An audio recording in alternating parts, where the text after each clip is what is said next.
बिस्मिल्लाहिर्रहमानिर्रहीम। अस्सलाम वालेकुम नाज़रीन इकराम, खोजी पॉइंट की नई वीडियो में खुशामदीद। नाज़रीन इकराम, एक सवाल जो भारतीयों की जानब से बहुत ज्यादा किया जाता है कि पाकिस्तान का शाहकार JF-17 थंडर, जो कि पाकिस्तान एयरफोर्स में सबसे खतरनाक और जदीद त्यारा है, इस त्यारे के बारे में DGIFPR ने ये कहा था कि हमें भारत के राफेल त्यारों से कोई खतरा नहीं। आखिर पाकिस्तान इस त्यारे की वजह से इतना क्यों अकड़ रहा है? इस त्यारे को चाइनीज एयरफोर्स इस्तेमाल क्यों नहीं करती? दोस्तों, ये सवाल मुझसे काफी बार पूछा गया।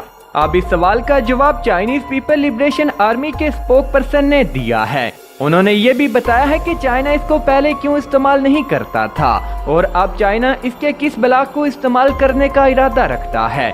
दोस्तों, भारतीयों के सवाल का जवाब देने से पहले मेरा भी भारतीयों से ये सवाल है, भारत का वो मिसाइल जिसको दुनिया का सबसे तेज तरीन सुपरसोनिक क्रूज मिसाइल भी कहा जाता है, इस मिसाइल को रूस इस्तेमाल क्यों नहीं करता? अगर भारतीय दोस्तों के पास इस बात का जवाब है तो नीचे कमेंट सेक्शन में जरूर आगाह कीजिएगा। दोस्तों, अब आते हैं वीडियो के असल हिस्से की जानिब। दोस्तों, JF-17 थंडर ब्लॉक 1 और ब्लॉक 2 चाइनीज एयरफोर्स में शामिल तो ना हो सका, लेकिन ब्लॉक 3 को जदीद तरीन सलाहियतों से लैस किया जा रहा है। दोस्तों, चाइनीज एयरफोर्स का इस तैयारी को अपनी एयरफोर्स में शामिल करने के हवाले से क्या कहना है, आज इसको ही इस वीडियो में तफसील के साथ देखेंगे। लेकिन दोस्तों, वीडियो की मजीद तफसीलात में जाने से कबल हस्बे रवाई चैनल पर नए शामिल होने वाले दोस्तों से मोहब्बाना गुजारिश है कि अगर आपने अभी तक हमारे चैनल को सब्सक्राइब नहीं किया तो सब्सक्राइब करते हुए साथ में मौजूद घंटी के निशान को भी दबा दें। आप तमाम दोस्तों का बहुत शुक्रिया। और बिना देर किए देखते हैं कि किन जदीद तरीन सलाहियतों की वजह से ये एयरक्राफ्ट चीनी एयरफोर्स में शामिल हो सकेगा या फिर नहीं। दोस्तों, जब JF-17 थंडर ब्लॉक 1 और ब्लॉक 2 को तैयार किया गया तो पूरी दुनिया की जानब से ये सवाल किया गया कि अगर ये इतना ही जदीद और मॉडर्न एयरक्राफ्ट है तो फिर चाइनीज एयरफोर्स इसे खुद क्यों इस्तेमाल नहीं करती? दोस्तों, JF-17 थंडर ब्लॉक 1 और ब्लॉक 2 को चीनी एयरफोर्स में ना शामिल करने की बहुत सी वजूहात थी। अगरचे इस एयरक्राफ्ट को चाइना और पाकिस्तान की एरोस्पेस इंडस्ट्रियां मिलकर तैयार कर रही हैं, लेकिन पूरी दुनिया ये बात जानती है कि इस एयरक्राफ्ट को सिर्फ पाकिस्तान की जरूरियात को सामने रखकर बनाया गया। पाकिस्तान एयरफोर्स क्योंकि F-16 तैयारों को बहुत बड़ी तादाद में इस्तेमाल करती है, इसलिए पाकिस्तान एयरफोर्स को एक ऐसे तैयारे की जरूरत थी जो कि F-16 की शक्लो शुबात का हामिल हो। लेकिन सबसे बड़ी और अहम वजह ये थी कि पाकिस्तान एयरफोर्स एक ऐसे तैयारे को बनाना चाहती थी जो कि F-16 या फिर दूसरे फाइटर जेट से न सिर्फ सस्ता हो बल्कि सलाहियतों में भी उनसे बेहतर हो। पाकिस्तान एयरफोर्स ने अपनी जरूरियात को सामने रखते हुए इस एयरक्राफ्ट की डेवलपमेंट पर काम शुरू किया था। दूसरी तरफ चीनी एयरफोर्स दुनिया का दूसरा बड़ा बजट रखने वाली एयरफोर्स थी और ऐसी एयरफोर्स को JF-17 थंडर तैयारे खरीदने या बनाने की जरूरत नहीं थी। लेकिन पाकिस्तान एयरफोर्स की जानिब से चाइना को ये कहा गया कि वो पाकिस्तान के साथ मिलकर इस तैयारे को डिजाइन और डेवलप करे। लेकिन अब दोस्तों, चाइना ने JF-17 थंडर ब्लॉक 3 में चाइनीज J-20 की खुसूसियात को शामिल कर दिया है और इसके साथ साथ चाइनीज एयरफोर्स का कहना है कि बहुत से जदीद सिस्टम भी अब JF-17 थंडर में शामिल होंगे। तो दोस्तों, क्या इन नई खूबियों को देखते हुए चाइनीज एयरफोर्स इस तैयारे को इस्तेमाल करेगी या फिर नहीं?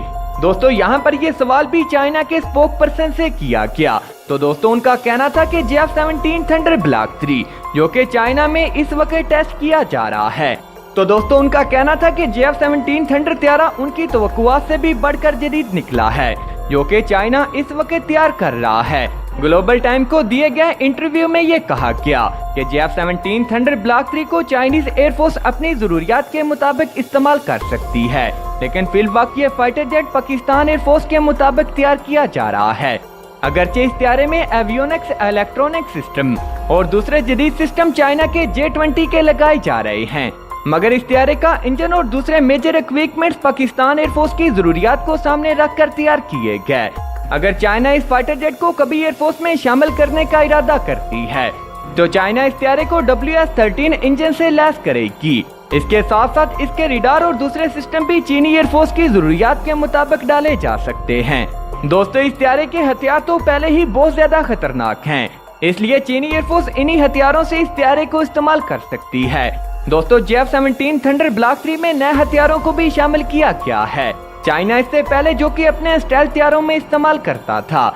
दोस्तों, JF-17 थंडर ब्लॉक 3 को चीनी एयरफोर्स में शामिल करने का इशारा दिया जा चुका है। चाइना के स्पोक पर्सन ने इस बात की तरफ भी इशारा दिया है ये बात भी काबिले जिक्र है कि चाइना की जानिब से पाकिस्तान को पहले ही इस तैयारे में चीनी साख्ता इंजन लगाने का मशवरा दिया गया, मगर पाकिस्तान की जानिब से रशियन साख्ता इंजन का इंतखाब किया गया। रशियन साख्ता इंजन से लैस इस तैयारे के प्रोटोटाइप को चाइना में टेस्ट किया जा रहा है। दोस्तों, चीनी एयरफोर्स में JF-17 थंडर ब्लॉक 3 अगर मुस्तकबिल में शामिल हुआ भी तो बहुत सी तरामीम के साथ इस तैयारे को चीनी एयरफोर्स में शामिल किया जा सकता है। यानी ये कहना गलत होगा कि चीनी JF-17 थंडर ब्लॉक 3 पाकिस्तान के ब्लॉक 1 और ब्लॉक 2 से ज्यादा सलाहियतों का हमल होगा। दोस्तों, चीनी एयरफोर्स की जानिब से मुस्तकबिल में इस तैयारे को अपनी सर्विस में लेने का इंदिया दिया जा चुका है, मगर बहुत सी तरामीम के बाद दोस्तों चाइना JF-17 थंडर को अपनी एयरफोर्स में कब शामिल करेगा, दोस्तों ये तो आने वाला वक्त ही बताएगा। मगर चाइना में होने वाले इस तैयारे की टेस्ट परवाजों ने ये साबित कर दिया है कि चाइना भी इस तैयारे को अपनी एयरफोर्स में शामिल कर सकता है। दोस्तों, यहाँ पर कुछ दोस्तों के ज़हन में ये सवाल भी आएगा कि चाइना इसी ब्लॉक को इस्तेमाल क्यों नहीं करता। तो दोस्तों, आपको बताते चलें कि जब कोई भी एयरफोर्स अपने लिए कोई हथियार बनाती है या फिर खरीदती है तो वो इस हथियार को अपने मौसम के हिसाब से डालती है और इसको इस्तेमाल करने के लिए उसमें तरामीम की जाती हैं। पाकिस्तान ने इस तैयारे को अपनी जरूरियात को सामने रखते हुए डिजाइन और डेवलप किया है और दोस्तों ऐसा करने में चाइना ने पाकिस्तान की मदद की है। अब पाकिस्तान को भी चाहिए कि चाइनीज जरूरियात को सामने रखकर उनकी जरूरियात के मुताबिक इस तैयारे को बनाया जाए। दोस्तों, ऐसा करने से इस तैयारे की कदर कीमत भी कम नहीं होगी। आप दोस्तों का क्या कहना है कि पाकिस्तान को ऐसा कदम उठाना चाहिए या फिर नहीं? दोस्तों, अभी तक की अपडेट्स के लिए इतना ही। मुझे हमेशा की तरह उम्मीद है कि आज की ये वीडियो भी आपकी मालूमात में इजाफे का सबब बनी होगी। वीडियो पसंद आने की सूरत में इसे लाइक कीजिए, दोस्तों से शेयर कीजिए और नीचे कमेंट बॉक्स में पाक आर्मी जिंदाबाद पाकिस्तान पाइंदाबाद के साथ अपने गुमनाम हीरोज को सलाम जरूर कमेंट कीजिएगा। नाज़रीन इकराम, मिलते हैं किसी अगली वीडियो में। पाकिस्तान जिंदाबाद, अल्लाह निगहबान।